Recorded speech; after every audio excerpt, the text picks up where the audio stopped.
include pragmatics, language policy, and academic spoken discourse. She was the editor of the Jolt Journal. So she was also the editor of the Jolt Journal for 3 years. So the presentation will be about 1 hour long, and we will take questions for about 10 minutes. So over to you, Dr. Howard. Okay, thank you very much. Let me just share my PowerPoint. Let's see. Okay, can everyone see that? Is that okay? Yes, we can. Okay, I'd like to thank you all for having me today, and particularly thanks to my friend Dr. Farzana, my friend of many years. I think she's been working really hard to put this whole thing together. So I was really happy when she asked me to do this. I'm coming to you from my home in southern Japan in the town of Miyazaki. That's a photograph taken near my house.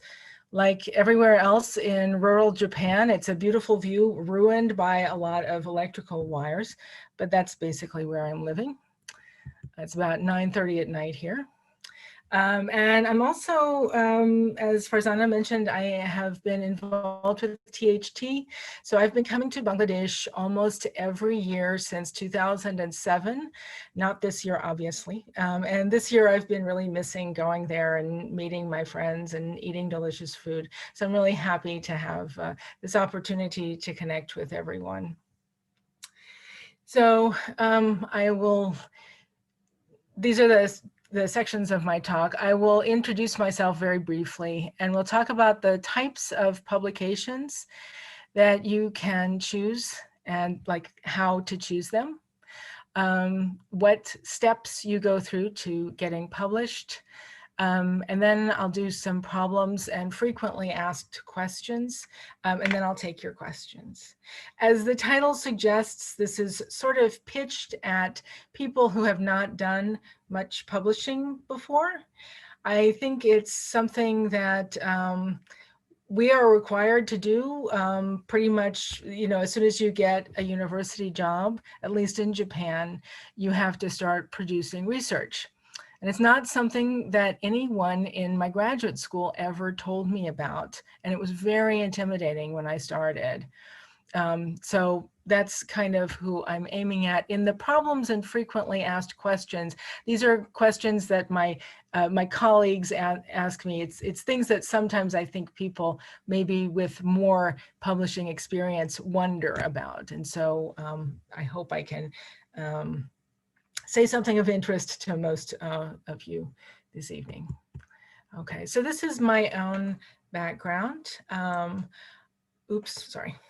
This is my own background.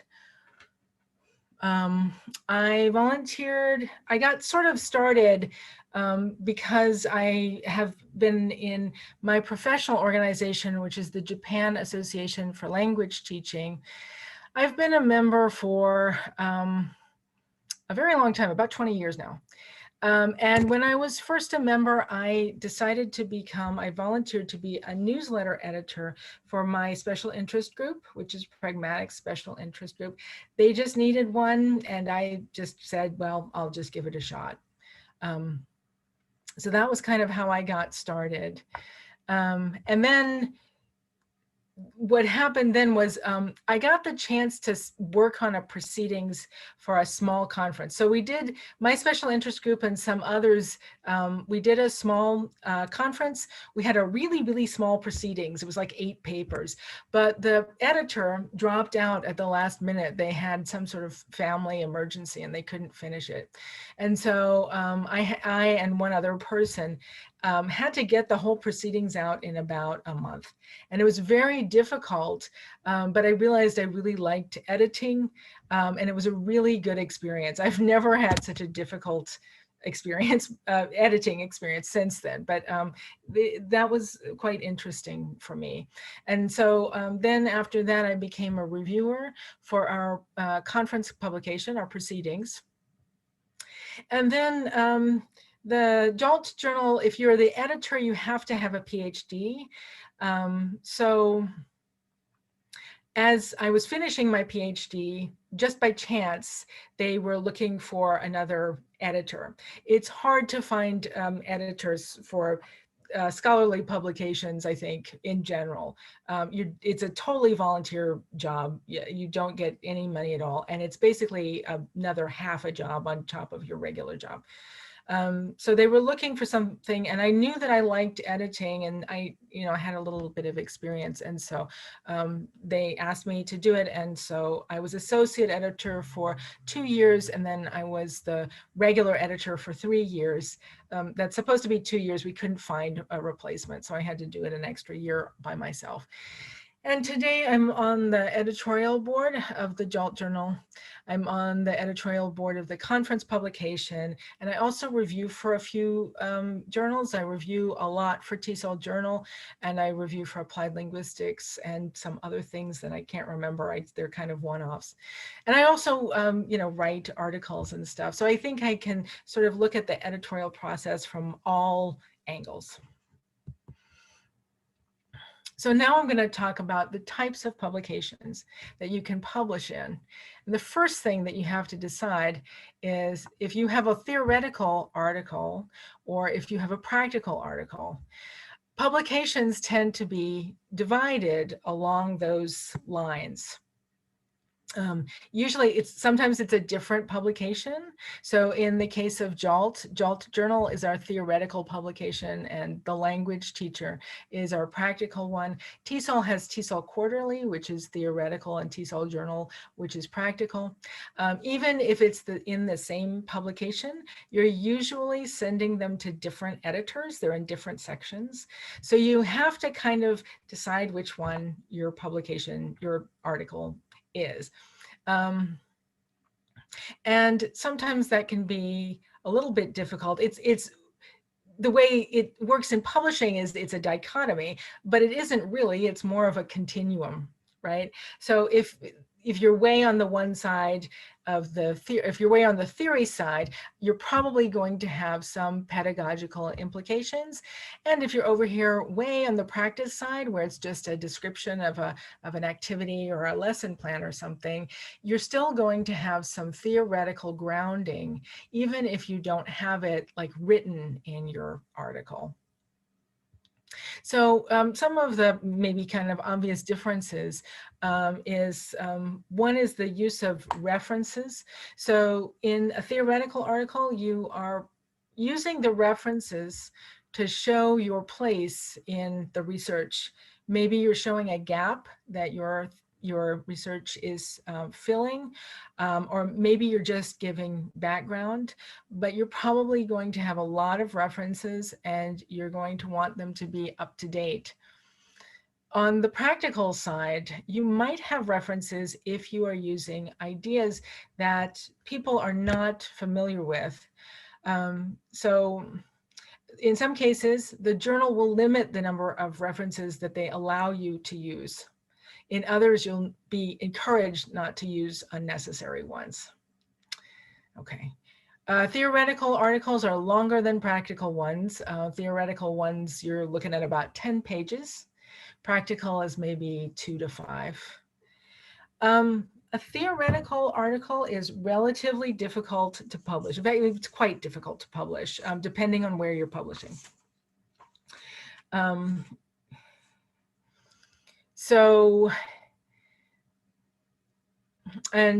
a practical article is a little bit easier. So a theoretical article, in the JALT Journal, when I was publishing, we had a 90 to 92% rejection rate, which does sound rather high, and it's probably the same for TESOL Quarterly, but I'll explain some stuff about that later, I think. A practical journal, in our practical journal, they have about a 70% rejection rate. Maybe we should more positively think of that as a 30% acceptance rate. So it's a little bit easier to do that with a practical journal. And then theoretical journal is going to contain original research or original ideas based on published research. And the practical journal is going to contain original classroom practice. So if you're right in the middle of this continuum and you're not sure where you should send your article, number 4 here is kind of the key. If the focus of your article is on your original classroom practice, then that's a practical article. Usually theoretical articles don't have original practice. It's a practice that is accepted, or a teaching method or something that is pretty well accepted, but we are learning more things about it and we're doing more research about it. If you thought of your own idea of how to do something in your classroom, then that's probably a practical article. Because the theoretical ones are more difficult to publish, they are more prestigious, and we do get things that are where the author is trying to present their own idea about what to do in the classroom, but they add on like a survey or a test or something to make it into a theoretical article. But it's at base, the focus is on the practice, and so we generally send them to our practical publication. Okay. So again, with types of publications, the first kind is a journal, and as I said, it's divided into research and practice. And the way that you can do this is to usually the submission guidelines are in the web page, or they will always be in the journal if it's a paper journal. And one of the important things that you want to look at when you're looking at submission guidelines is what we call the remit, which is basically the rules for what goes in the journal. For example, with my particular journal, we don't publish things, research that's been done outside of Japan. Okay, so that's kind of a basic level. And a lot of those 90% of people who got rejected by my journal did it because they ignored the remit. We had many people every day submitting things that we would not publish because they didn't take place in Japan. So it just saves you a little bit of money if you will, a little bit of time if you be sure you check the remit as a basis and read the submission guidelines carefully. So a book chapter is slightly easier to publish, although I don't have statistics for this, but with a book chapter, like the book is going to be on one specific topic. And so like a research journal, it's just a shot in the dark. You don't know whether they're going to like your topic or not. But with the book chapter, you already know that the topic that the book is on. So your chapter has a better chance of being accepted. Also, with a research journal, you have to go through peer review, but with a book chapter, you're just basically going through the editors. If the editors like it, then you're in. Book chapters are, I think most of them we find out about through word of mouth, and it's a really good reason for being part of your professional organization. That's where all of the book chapters I've published in, I found out through like friends who were in JALT, or through notices on JALT web, boards on Facebook and things like that. But they do have calls for chapters in Linguist List that you can look up, but it's a good idea to have a network so that you find out about those. And the last two are a little bit easier for people who have not published before. It's a really good way of getting your feet wet. The first is a book review, where, just as it says, you get a book and you review it. The way that you do this varies from journal to journal. So you check the reviews section to see what they want you to do. In some cases, they will have lists of books that they want reviewed, and then you will write and say you want to do the review, and they send you a copy. In some cases, I think you would query the editor about something that you want to review. If you're reviewing a textbook, they will want you to use it in your class. But these are not peer reviewed, they are just edited in most cases. So they're a little bit easier to do. And they're of course quite short. And then the last is a proceedings. It's fairly easy to get accepted for proceedings because you've already been accepted for the conference.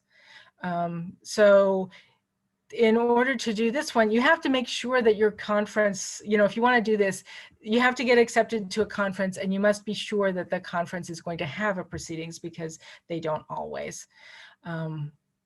But in the case of our proceedings, for example, we accept about 75% of the people who send something to the proceedings, and you've already done most of the work because you prepared for the conference. Okay. So just some basic tips about preparing your manuscript. Obviously, it should be free of errors. It's going to change a lot in the publication process, but you should start off giving your best impression. So really check it quite carefully, and have somebody else check it if you possibly can. Most of the journals are going to have a blind review, and they'll require you to send one blind copy. You might have to do 2 copies, one which is blind and one which isn't, or you might just send the blind one. So for a blind copy, you want to take out your name, and if you mention your school, for example, in your article, you'll want to anonymize your school by saying something like a large university in Dhaka or something like that. One thing that people tend to, oh, sorry, I forgot. If you're citing yourself in your own article, then you have to take out the citations that are of your own work. So most people, this is done in different ways. Most people write author instead of their name, and XXXX instead of the year. And then you take out the citations in the reference list as well. One thing that people forget to do is to remove the metadata. Metadata will identify you, and the reviewers should not be looking at the metadata, but sometimes they do. And if I tell you how to remove metadata, I'm going to screw it up. I'm going to mess it up. So if you Google how to remove metadata, it's a very simple process. I think it's in the file menu, but that is something else to do.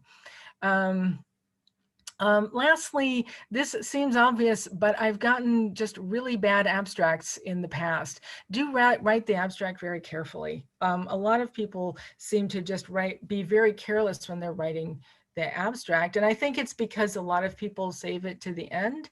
And so you're kind of done with the whole subject and you're tired and you just toss out this 100-word abstract and then you're done.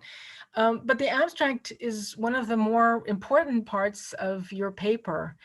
When the editor sends it out to reviewers, they will probably send the abstract to attract reviewers and see if they want to review it. And you want the reviewers to start out with a really good impression of your paper. And then if your paper is published, then the abstract is going to be the face of your paper. That's how people decide they're going to download it or whatever. So do write it very carefully, check it a few times. I think it's a good idea to maybe show it to a friend and have them describe what the article is about, to make sure that you're hitting the important parts in your abstract. Okay, here I have a flow chart, which I'm afraid is maybe a little bit confusing, but I'll go through it and see if we can make sense of it. Okay, so after your submission, the editor will review it and might reject it at that point. That's called a desk reject. And if that happens, if you get feedback, most editors will give you feedback. It might be very, very short, but consider the feedback and either change it according to the feedback and submit it to a different journal, or don't change it and try another journal. I will say that if I'm desk rejecting it and it's not because it doesn't fit the remit, usually it had really kind of big problems in the paper. Either like maybe the research design was fundamentally flawed or something like that. When an editor rejects it, it's because we don't think it's going to be able to get through review. And if we send it to reviewers, it's wasting their time and it's wasting the author's time. But if you do get a desk reject, really consider the feedback carefully.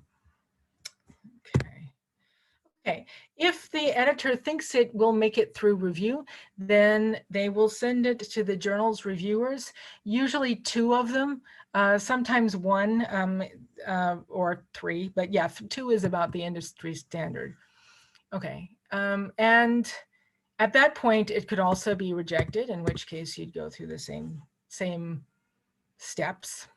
Okay, I'm just gonna do that.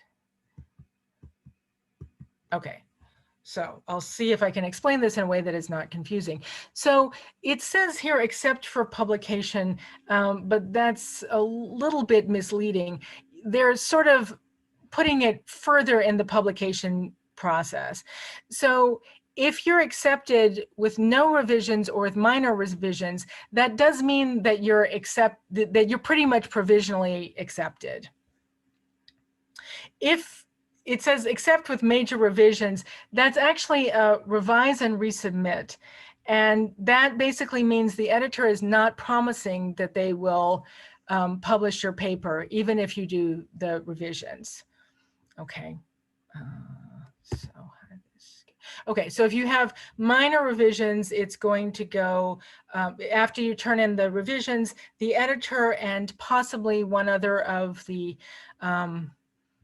reviewers will review it 1 more time, and then probably they will accept it. As I said, minor revisions is basically a provisional acceptance. With major revisions, it's going to go back to the reviewers, and the reviewers will look at it again. It could go for minor revisions, in which case you just go through 1 more round and be accepted. Theoretically, you could have major revisions again at this point. At that point, like if we got major revisions twice, we'd probably reject the article. But in theory, you could go through 2 rounds of major revisions. Okay, yes. So I hope that is clear. With no revisions is a theoretical possibility, but I've never heard of anyone doing that. Major revisions is by far the most common outcome that you're going to get. Okay, yes, and there's another way to get rejected. Okay. Okay, I hope that is clear. This is a little bit complicated, sorry. I didn't make it, it was a friend of mine did this very kindly, but anyway. Okay, so revising your manuscript. As I said, revise and resubmit is the most, or major revisions, that's the most common. And that is a very good outcome. If at your initial time when you submit, you have about an 8 to 10% chance of being published. But once you get a revise and resubmit, you have a 75% chance of being published. Most of these we eventually accept. So if you get this outcome, you should carefully read the comments and revise your manuscript. It's very nice to write the comments on a chart, you know, put the comments on one side that just that you get from the reviewer, and on the other side of the chart, put how you revised it and where the reader can find the revision. Some places require this, but even if it's not required, it's a really good idea. It does show them that you are like looking at each comment and taking it seriously. If you have a small disagreement about one of the comments, you can write that in the chart. You can write your reason for not accepting the revision or not revising it in the way that that they said. Publishing a research article takes a really long time. It's going to take about a year to 18 months for a research article. A book chapter is going to take even longer. I've never had a book chapter take under 2 years. So you do need to budget some time. Practical articles are considerably faster. In my experience, that's usually about 6 months rather than a year. So if you have to publish fast, a good strategy is start planning your research article and get your practical article out right away.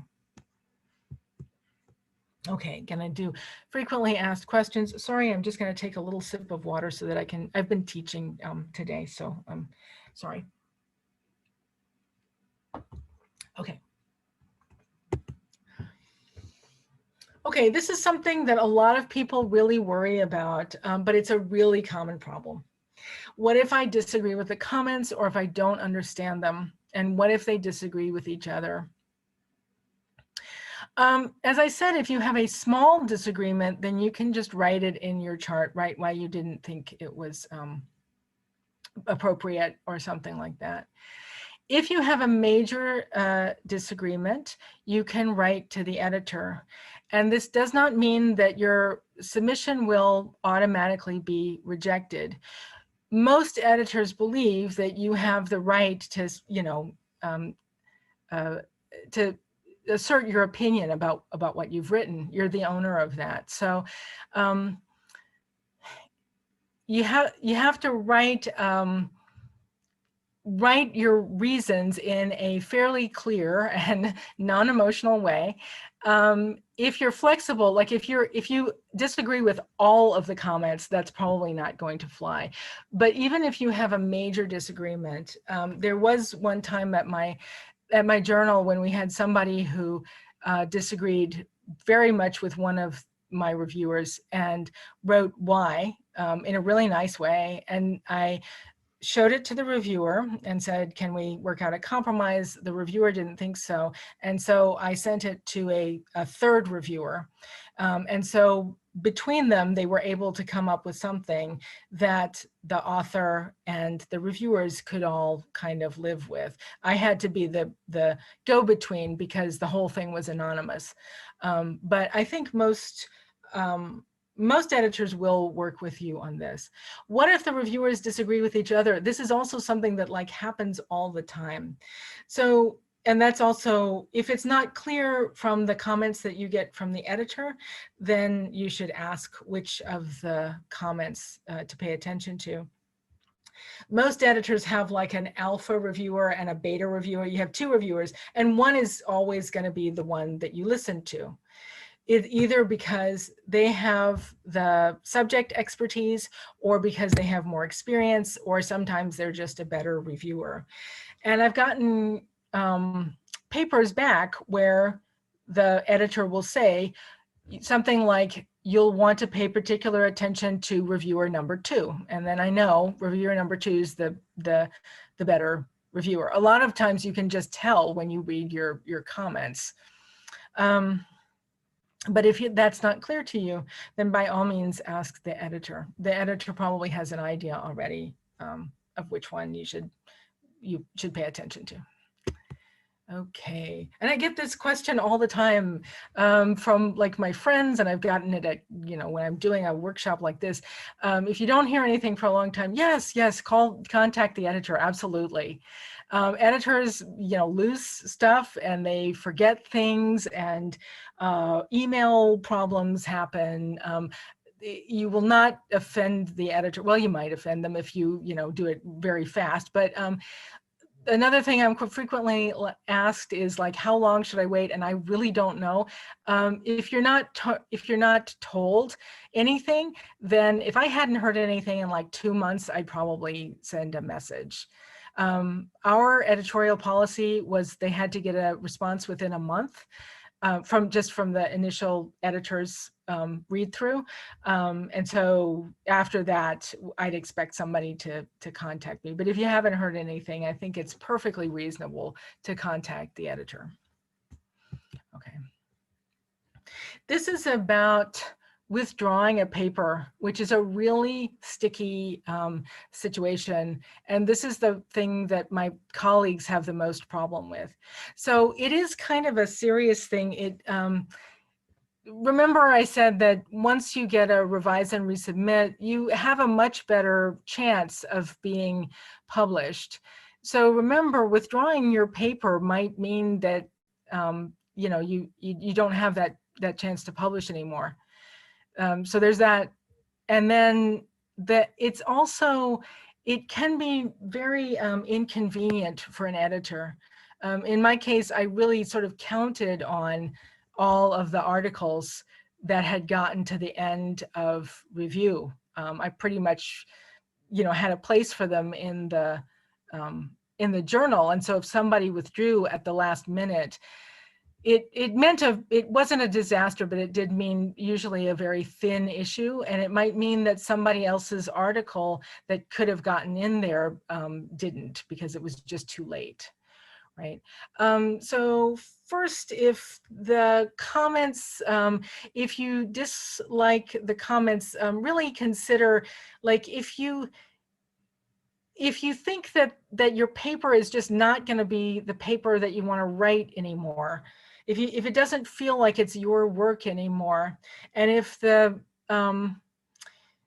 editor and the reviewers are being very inflexible about that, then I would say that's a good reason to withdraw. If you're going to regret it coming out in the way that they want it to, then I would consider withdrawing. If it's taking too long, I would again ask the editor what's going on, like what stage of the editorial process is it in?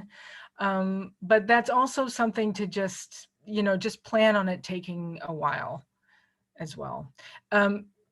Authors do have to withdraw for personal reasons, because, you know, you have a new job and you get busy or something like that. But do ask the editor first if they can be, you know, flexible about times or something like that.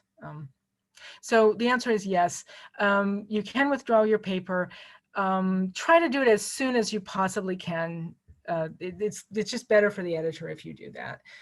If you do it as soon as you can. And again, try to be not too emotional about that decision. Okay. If you try to revise your article according to what the reviewers said, and they ask you to put in new information and it's making the article longer, what should you do? This is also really, this is a very, very common situation. So what a word limit is, in the case of a paper journal, a word limit is so that the journal does not become so heavy that it goes over whatever you've budgeted for postage, right? So you want to keep your journal to a certain page limit so that you can send it for whatever, you know, you've decided you can send, whatever money you have to send for postage. Okay, so that was the case with my journal. It's a paper journal, but that was predicated on the idea that we were going to have 6 articles per journal, which never happened. So usually I had at least 1 article's worth of pages that I could let an author use if they were revising their paper and needed a few more extra words. I could let them do that. If the journal is online, then basically the word limit is just because of the genre. They don't want people to write a novel. They want someone to write something that a busy professional can read in an hour or maybe 2. Okay, so in that case, the word limit is probably fairly flexible, but do ask the editor first if that's the problem that you're having. So this is when you're turning in your revisions. When you do your initial submission, you should be really careful to meet the word limit. As I said, I didn't really care with the initial submissions because A, it's going to get edited a lot anyway, and B, I did usually have the extra space. So I never even bothered to count words when they came in. But some of my reviewers would immediately count all of the words as soon as they got the article, and they would write me an email and say, she ran over the word limit. And I didn't really care, but it does give the reviewer maybe a more negative view of your article. Maybe they start out thinking, wow, does this person really need to talk this much about that, right? So just to be on the safe side, I think it's best if you stay within the word limit. For the initial publication, there may be, for the initial submission, there may be a little bit more flexibility when you do your revisions. Okay, so this is a really touchy, this is really something that we have to be careful about. So publishing more than one article on one study or one piece of research is possible. Most people do that. This is called salami slicing, and it's very important not to slice the salami too thinly. So you have to be very careful that your articles do not overlap. So they have to have a different focus, and they have to be pretty much entirely rewritten. So for example, if you did one study and you want to do 2 articles, each article is going to have a different focus. You're probably going to use the same lit review, but you have to rewrite it. The only exception to this is your methods section sometimes, because there's only a certain number of ways that a person can say something like a t-test was performed, right? So in that case, sometimes it's okay if the methods section is a lot the same. Most people actually do this. I mean, if you're doing a PhD, you want to do more than one. You want to get more than one publication, and you might be working with a single data set. So it is very possible to do this. But if it overlaps too much, this is something that really makes editors nervous. Pretty much more than anything else is self-plagiarism. Other people's plagiarism, like plagiarizing other people, actually isn't very common, and yeah, it isn't very common, and it's not something that people do accidentally. It's usually kind of on purpose, but people can accidentally plagiarize themselves by having more than one article out there that is too, they resemble each other a little too much. So to be on the safe side, it's a good idea to inform the editor that you have another article out there that's on the same study or something like that, and give the editor the chance to look at it first. So the consequences of accidentally self-plagiarizing is the journal has to withdraw the article, which is really embarrassing for the journal, and then that entails like either a notice on the website, or it would be a page in a paper journal. So it's not just a matter of the article disappearing. They would actually say, we have withdrawn this article. And then the editor is within their rights to inform the author's place of business and professional organization about that too. So it's really important to be on the safe side as far as that goes, and always ask the editor if you're in doubt. Can the editor tell me if my topic is suitable before I write the paper? Pretty much no. And I got queries about that all the time. When I was an associate editor and I was shadowing the editor, she used to get things like that, and she would always reply, no, I would have to see the whole paper. And I understand that you don't want the author to think you've promised to publish it. And so it's more cautious to say, please send the whole paper. But when I was editor, I had one person write in asking me this question, and the topic was completely unsuitable. I mean, we would never, I don't think it was, anything to do with applied linguistics. It was just nothing we would publish. And so I thought, oh, okay, yeah, thanks for writing. No, we wouldn't publish that, have a nice day or whatever. And I got back this really angry thing about like, well, you haven't even seen the whole article. I'm gonna, you know, write more stuff about linguistics and you know, you shouldn't be so prejudiced and things like that. So after that, I just, no matter what it was, I just said no. And most editors, I think, will not tell you something like this. You have to finish the paper before they can tell you. Okay, academia.com or researchgate or something like this. Some journals, in fact, I think most journals are fine with this. There are some publishers that will not let you do it, but I think most of them will. But don't do it before publication.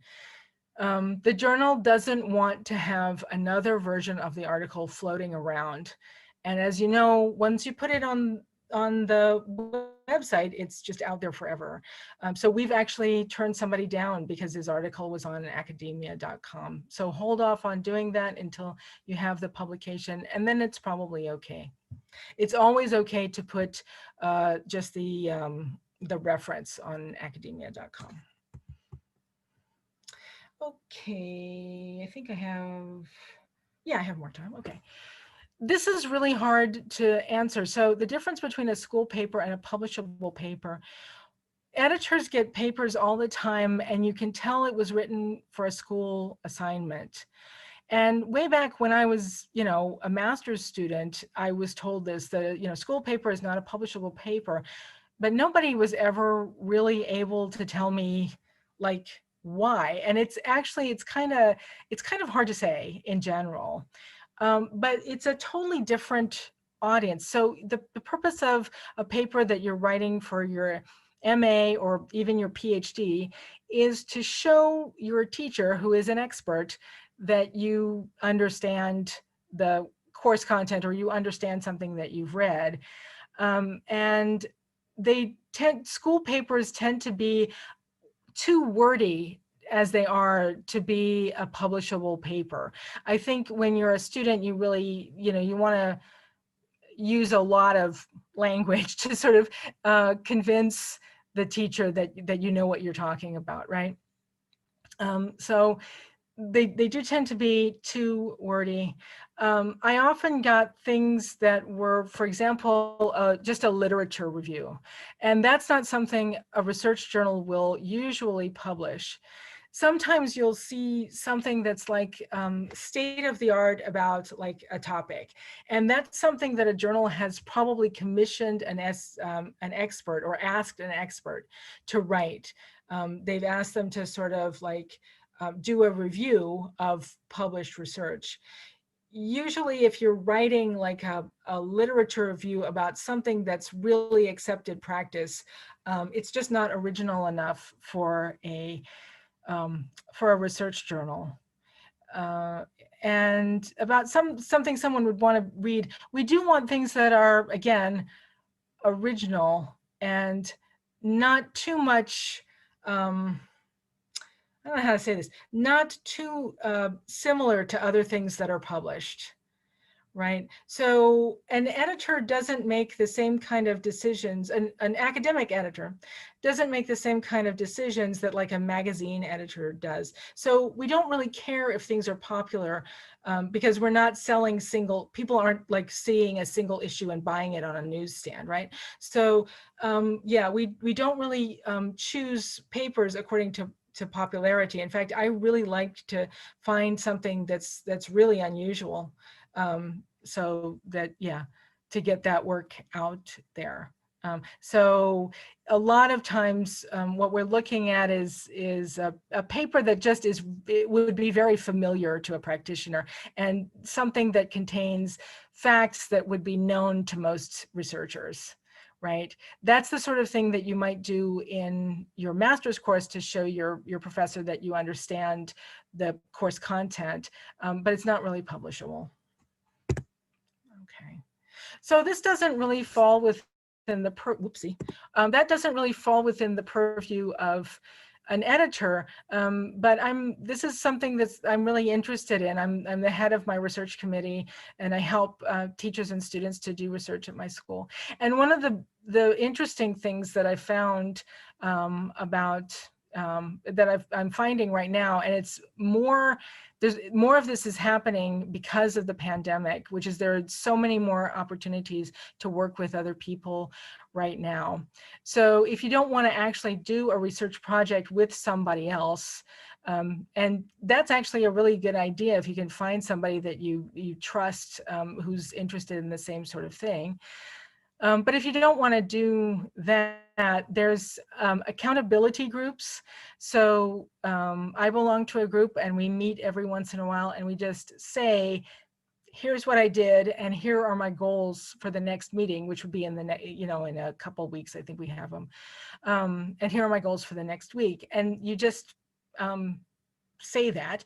I know in some accountability groups, they like buy coffee for everybody if they haven't finished what they said they were, or something like that.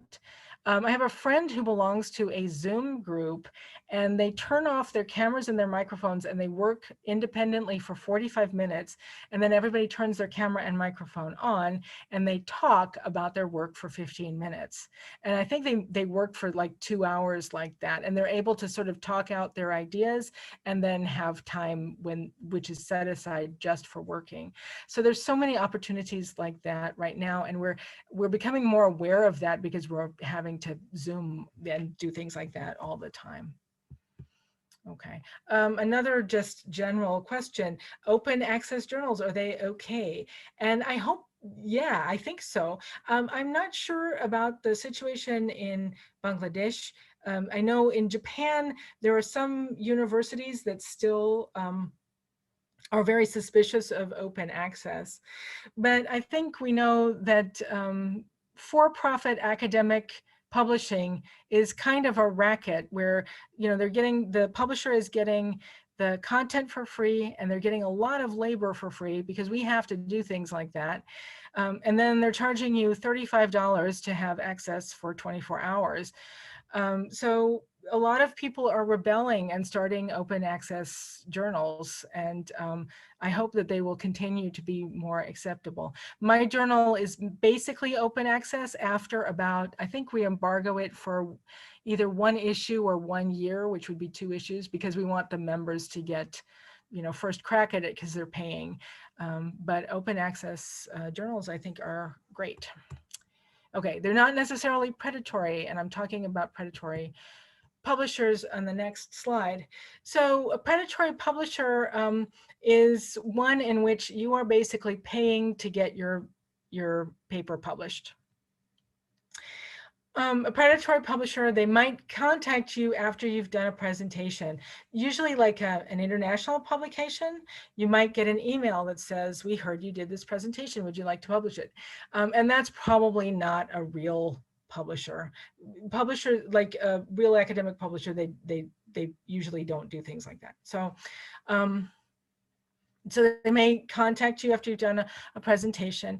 They may promise publication, which is again a thing that an academic publication usually doesn't do, and a really short turnaround time. Like they'll say, it will be in peer review for like 2 weeks or 10 days or something like that. Those are all signs that it's a predatory one, and they're going to ask you for a lot of money.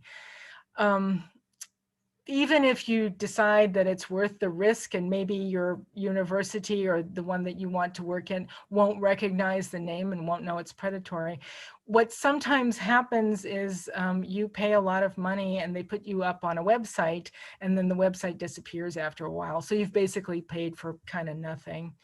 If you're in doubt about publication, excuse me, sorry.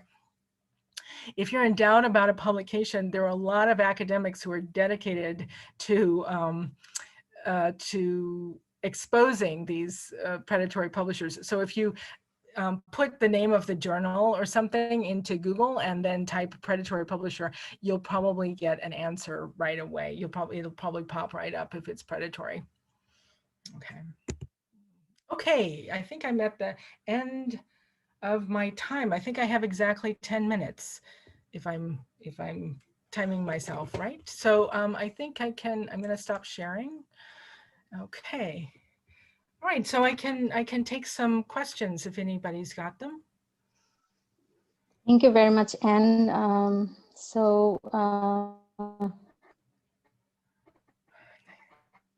I think we will take questions now. Those of you who have questions, you can write those in your chat box. I have some You already can that also I unmute got yourself while and I ask those questions. I'm just going through. Hi.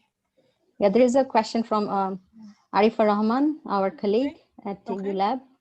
Yeah, so she asked Dr. Howard, as a reviewer and an editor, do you have a bullet list of specific areas of a paper you initially look at to even consider reviewing it more carefully? You mentioned the abstract, of course. What else? But what else? Or do you go for a full review right away for each submission? Okay, thanks. That's a really good question. When I'm an editor, I will usually do basically a full read of the paper. But what I'm looking for is the abstract first. I generally do a check of the references. I want to see that there's enough of them and they are up to date enough. And then kind of things that we watch out for is if you propose a question, you have to have an answer for it in your paper, unless you specifically say, I didn't find an answer. That's also an answer, right? But you have to, if you propose a question, you're going to have an answer. Other things that we would look out for is like kind of overstating your claims, which is, this is really kind of a common error in a paper, is something like no one has ever published a paper on this before. At least do a Google Scholar search before you make that claim. But those are just some general things that we're going to be looking at. But I would probably do a careful review of anything before I desk rejected it. Thank you. Hope that answers that. Dr. Arifa Rahman is actually our editor of our journal. Oh, I'm the executive editor. Shamshed Bhai is the editor. She's the executive editor. Yeah, and Dr. Shamshed Murtaza is the editor. And so there are some more questions here. Dr. Howard, can you give suggestions on which journals or websites the younger researchers should aim for publishing their paper for the first time? Well, it is a thing that I review for, but they don't pay me. So I think I can say TESOL Journal, I think it's got the TESOL name. They seem to send quite a few things out for review. They seem, so there's not a lot of desk rejections. So you would get, at the very least, you would get a full review of your paper by 2 reviewers.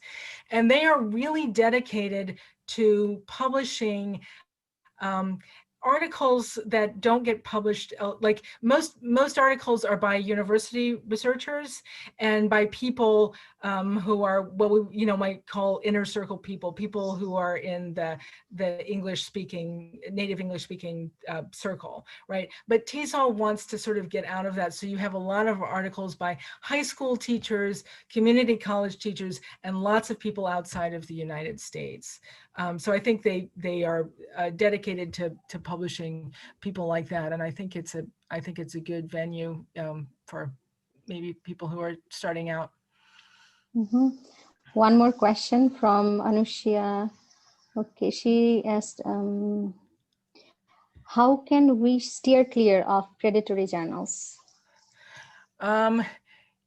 Yes, just as I said, any mention of promise of publication, and if it's taking if they promise a really short turnaround time, those are 2 things to really look forward to really look for. I guess there's no 100% way that you can do it, but if you do a Google search of the journal, if you can find that that it has a lot of that it's been in publication for a few years, if you can find it easily on the web and you can maybe do a search for it. Another thing might be to look for the editorial board.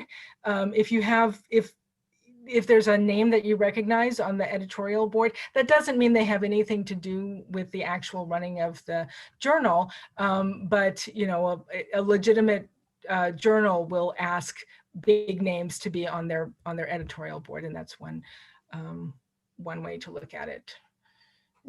Just to add to this, Anne, I think, you know, sometimes to see who are the publishers of those journals will be useful. Say, for example, we all know that Science Direct or Taylor Francis, you know, they're good publishers and they're reliable. So, you know, that's right. Maybe that would be helpful too.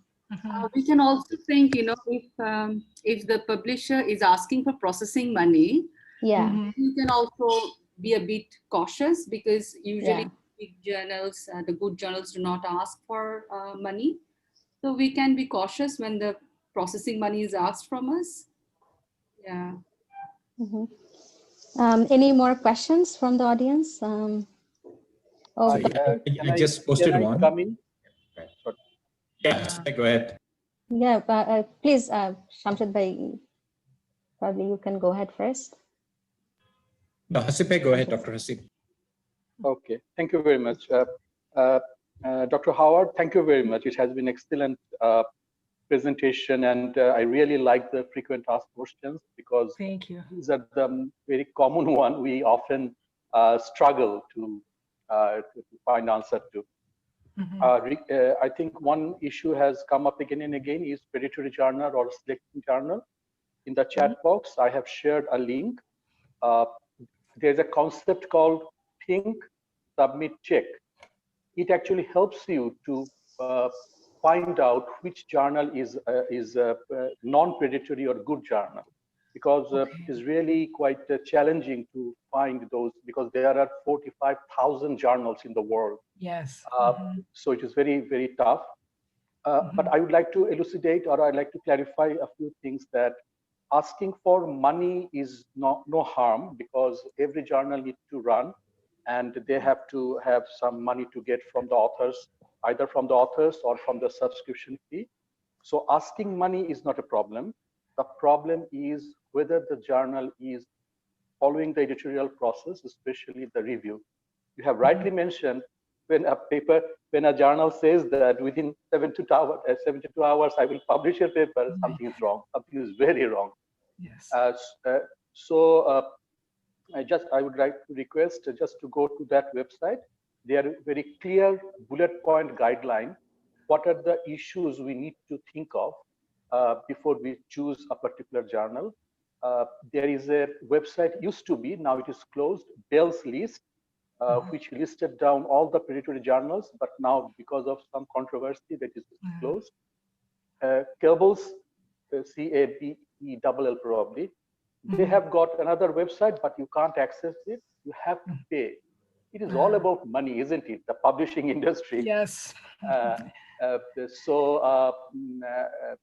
think that's the way to avoid predatory journals. And of course, experienced researchers from our discipline, they can always guide us. They can always help us to find out appropriate journals. Thank you. Thank you very much. Okay, that's a very good point. In Japan as well, sometimes you will be asked for money by a legitimate publisher. Usually, I've done that with a book, and usually they say, like, if you are accepted, you will be paying this much money to cover publication costs, is my impression. Whereas the predatory journal might, like, later say, okay, now you owe a bunch of money or something like that. I'm not sure how that works out. But this is a really good link that is in the chat box if you want to check it. That sounds like a good website to check. Shamshad sir, would you like to ask your question? Well, my question was about Scopus. For example, most of the employers or even the ranking agencies, so they demand that, you know, we have Scopus indexed publications. And that makes us, you know, heavily rely on Elsevier, just like, you know, one agency. And you did mention there is a, you know, publication racket out there. So of course, editors are there, but at the same time, you know, there is a monopoly which has, you know, allowed the DOAJ, the open access journal, to, you know, open up. So like, and how do you strike a balance? Like, this is my question that, so when there is a demand for Scopus indexing, and then like, you do realize as a free academic that, there should be other outlets where you should publish and where you should contribute.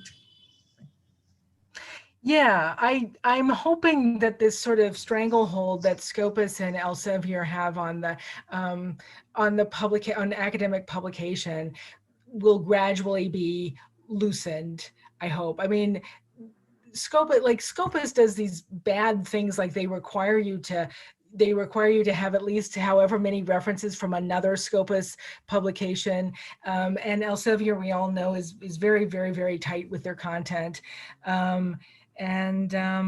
Yes, I wish I knew how to strike a balance. I am hoping that like the more that we support more open access journals, the more quality stuff gets printed in there, the more things will start opening up where those are more respected.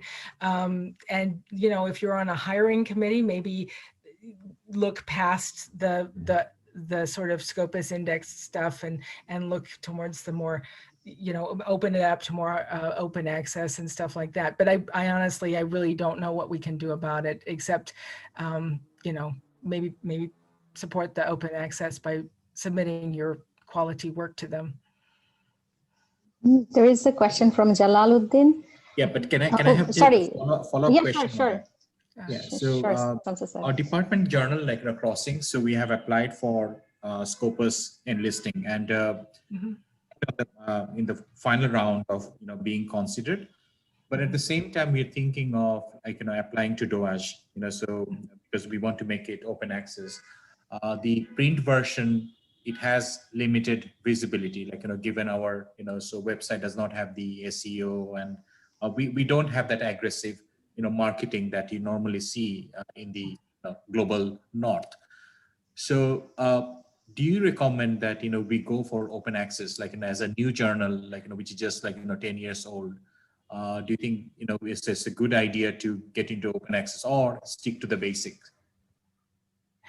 Yeah, I'm sorry. I really wish I could answer that question, but from our perspective, I was the editor. We tried to be indexed, and we were not able to because we don't have enough of a pipeline of articles where they could say we'll be able to publish several.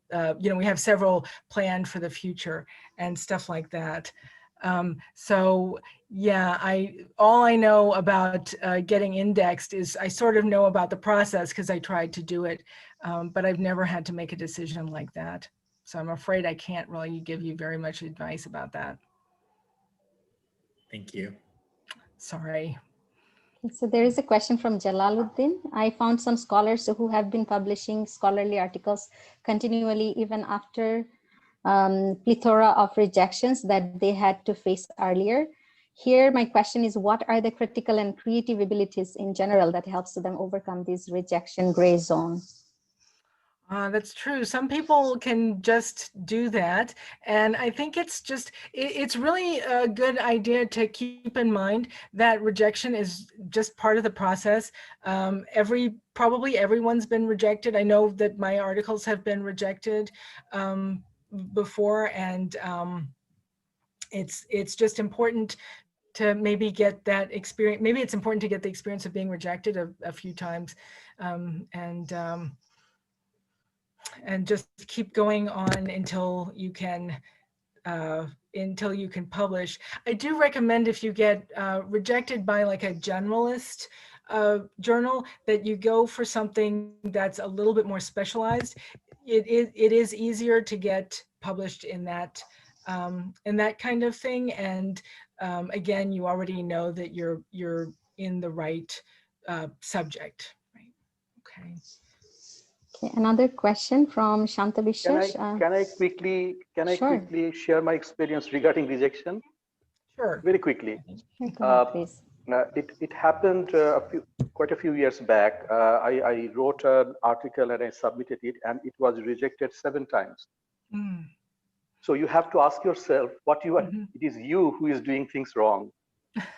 my realization was I wanted to publish what I wanted to publish rather than what is publishable.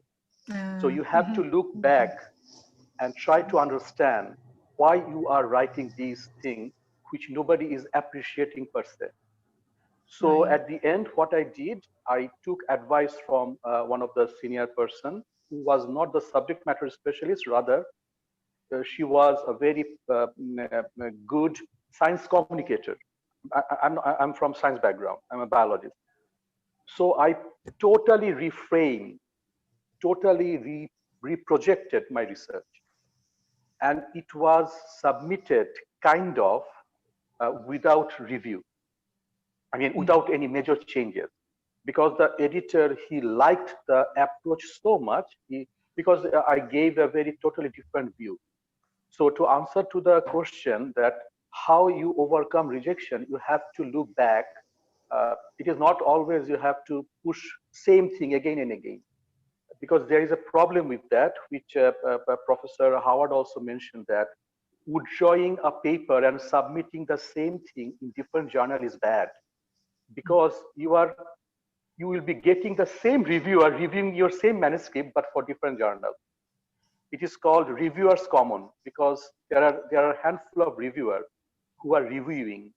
So it is important to I'm absolutely I'm very much agreement with Professor Howard that rejection is part of our life, but we need to understand why it got rejected. Is it because they didn't understand my writing, or it is something I'm not doing rightly?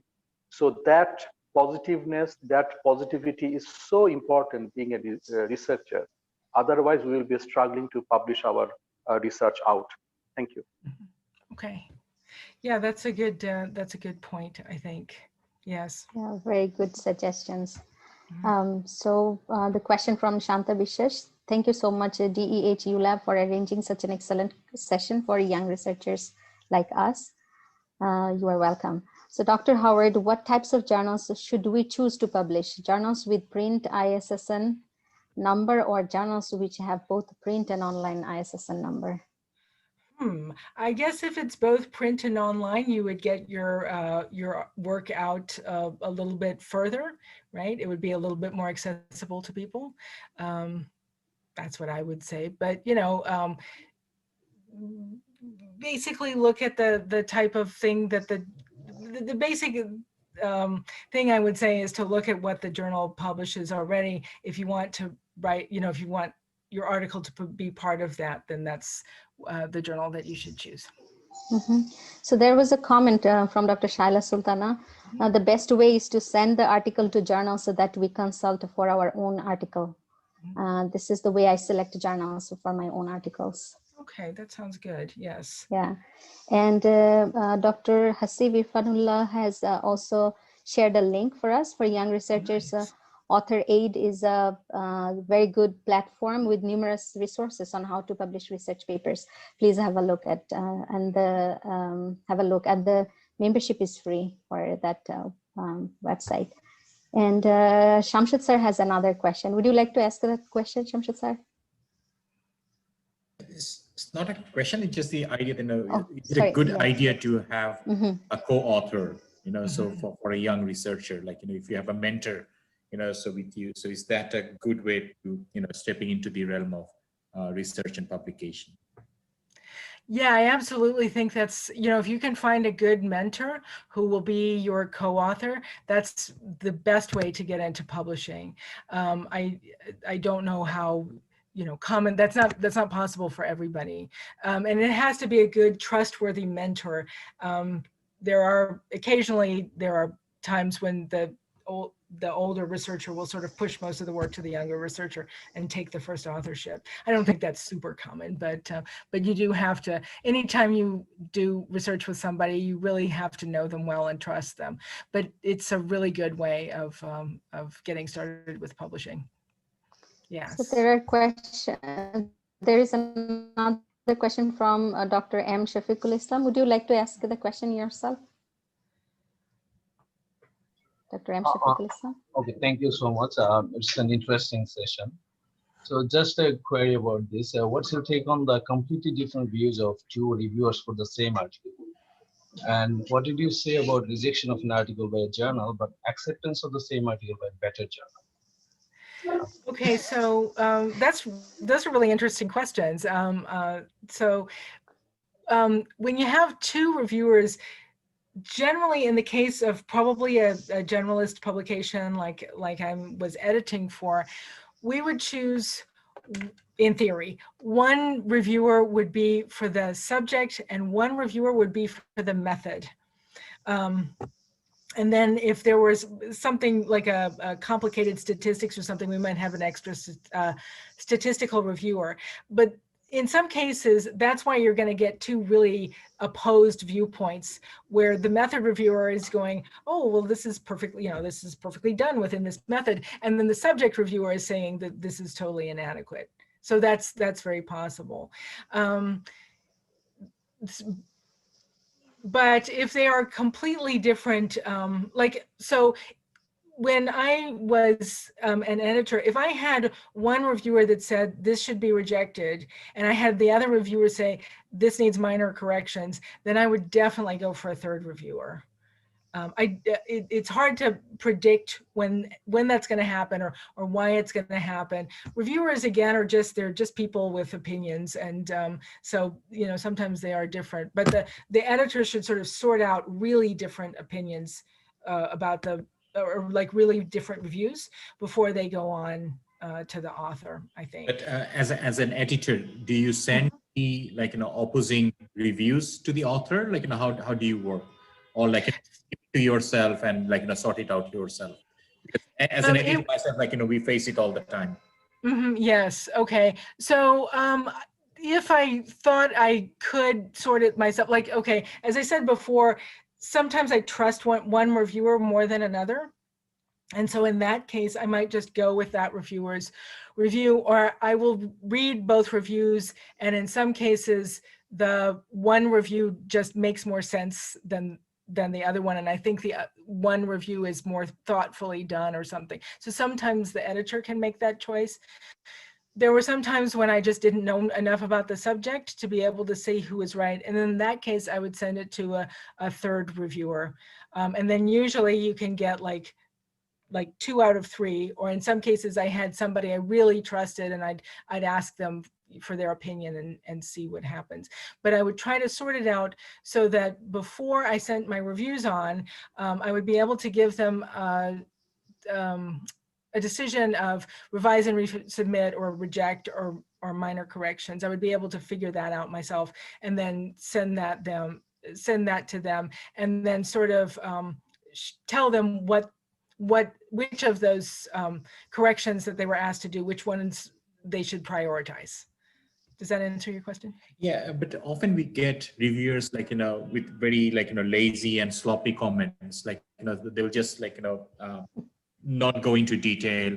They'll just oh, this is okay, with minor changes and all that. But when you look at the paper, when proofreading for the actual publication, you realize there were many issues.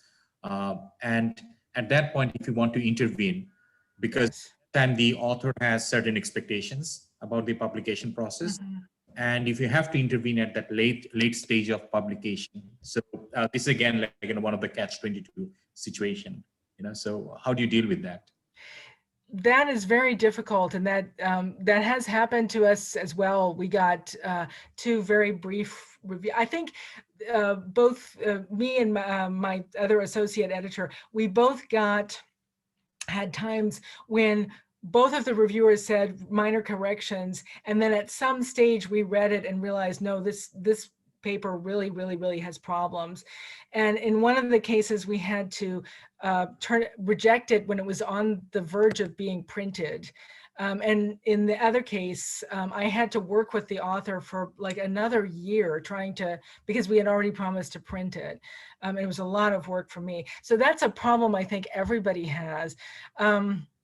You have to sort of check the reviews that are being written, and check it carefully against the article, and maybe have other people check it as well. we used to have an Excel file of all of our reviewers, and if a reviewer does that, if they send a sloppy review, then we would put a note and we wouldn't ask them to review for us again. So that doesn't really solve the problem after it's happened, but we do try to sort out our reviewers so that eventually you get like a pool of people that you can really trust. But that's a problem. I don't really know what to do about it entirely. Sure. Yeah, I just wanted to add to that. I do the editing for the journal, so I go through all the papers after they're reviewed, and they come back. The revised copies come back, and it's really a pain because probably the idea is good, and that's why the reviewer said it's okay and all that. But when I go to really line edit, and that's when all the problems really come out. And at that point, you just want to give up and you want to get rid of it because you don't want to work so much on it to make it public. But on that note, can I just ask another question?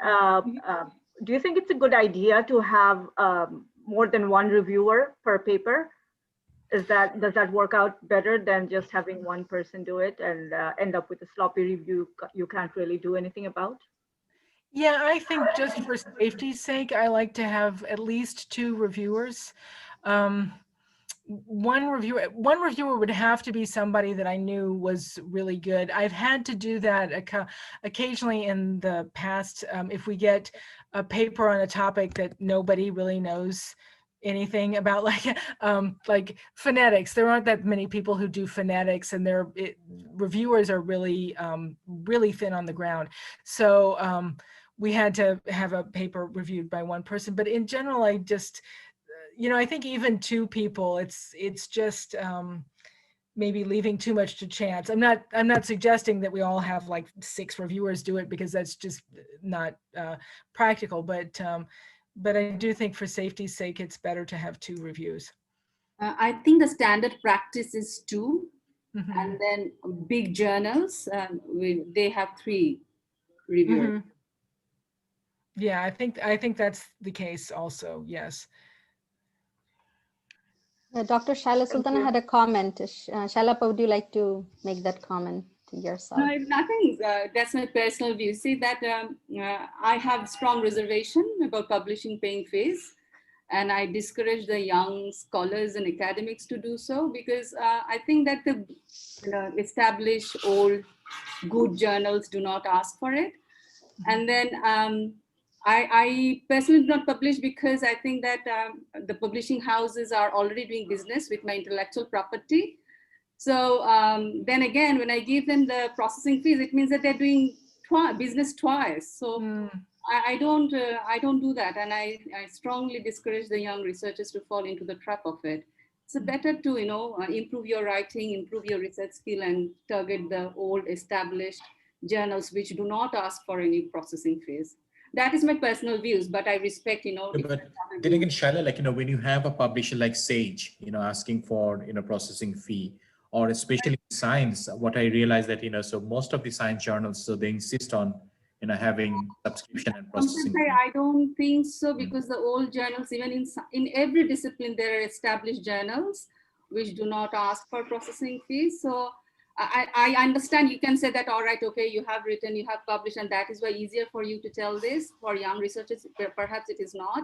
But I was young once, so we just have to learn the craft of writing and researching so that we don't have to do that. It's a huge amount of money they ask, $300, $400.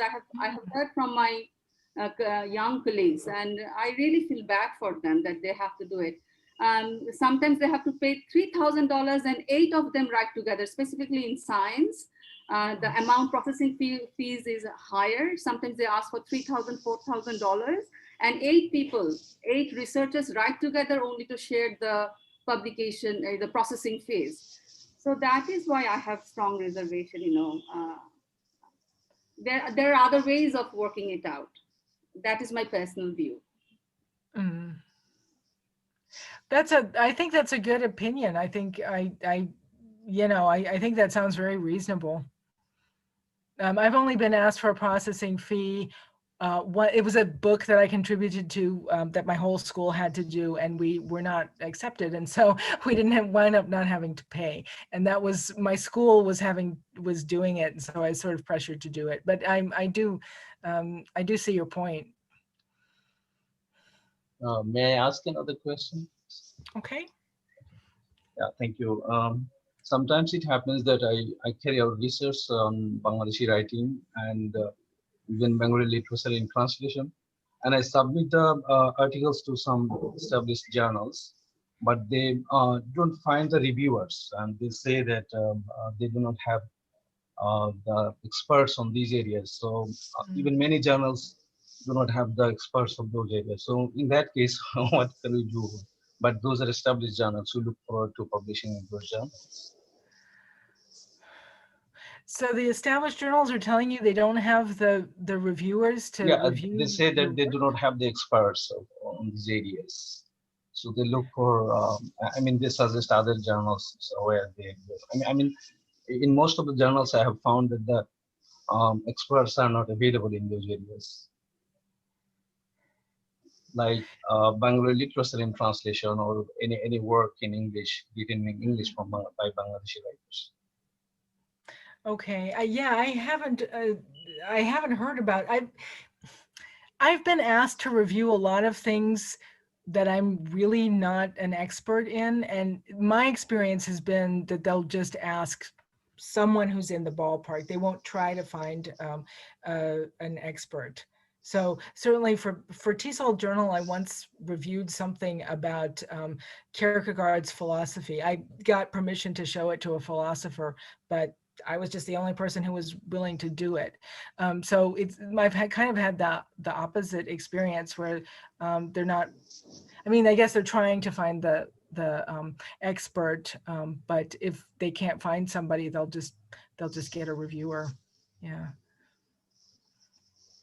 So it's getting quite late at your place, Anne. So I think we should wrap up this session.